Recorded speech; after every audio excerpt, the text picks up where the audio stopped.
Keep your religion private. This is the message that Peter and John encounter in chapters 3 and 4 of the book of Acts.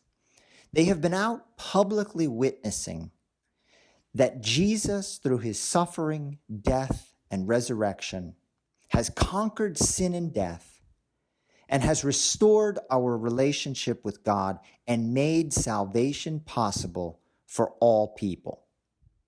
In addition to just their preaching, through Jesus' name, they have healed a crippled man, and their words and their actions have caught the sight of the religious authorities.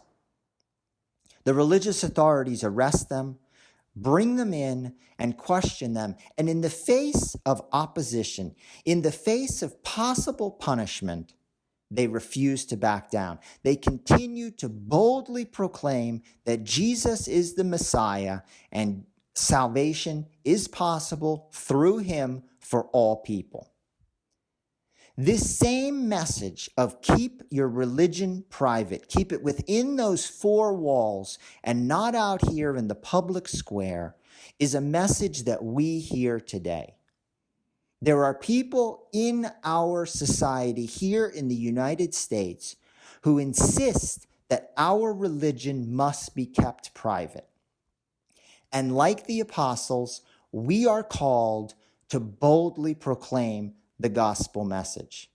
And it's hard enough to do that proclamation of the gospel message when we are working in ordinary circumstances. But now with the situation of the coronavirus, it is even more difficult. Now we have restrictions about going to Mass publicly. We have restrictions in place for social distancing. There are restrictions about us being able to go to our ministry that we are participating in. And so how do we do this? How do we keep up this bold proclamation during these difficult times? I would suggest three possibilities of things that we might consider. The first is, do we know somebody who is suffering during this time from the virus? Maybe they have the virus. Maybe they're in quarantine. Maybe they have lost a job. Or maybe they're just home and they're anxious and they're afraid of getting the virus. Can we reach out to somebody who is in need, whether by phone, text, email, social media, write them a letter, and express to them the good news of Easter? Jesus is alive, God loves you, and you are not forgotten. Second suggestion. We have seen our parishes and our churches live streaming masses or recording masses and posting them online so that parishioners and others can participate virtually.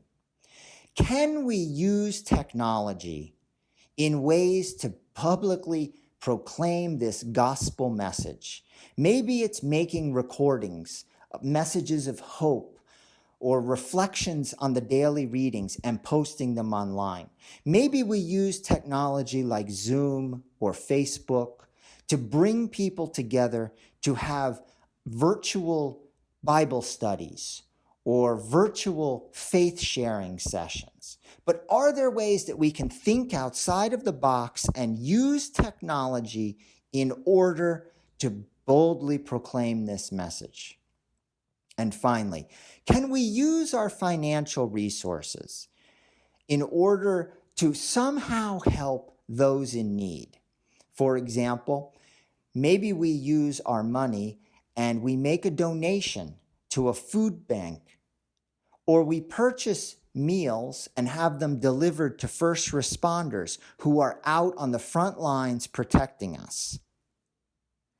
The apostles, in word and in action, boldly proclaimed the good news of Jesus.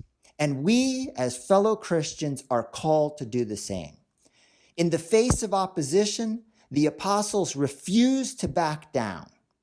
And we also face the same type of opposition. The question is, how will we respond? Will we boldly proclaim it like Peter and John? Or will we simply let the opportunity pass us by?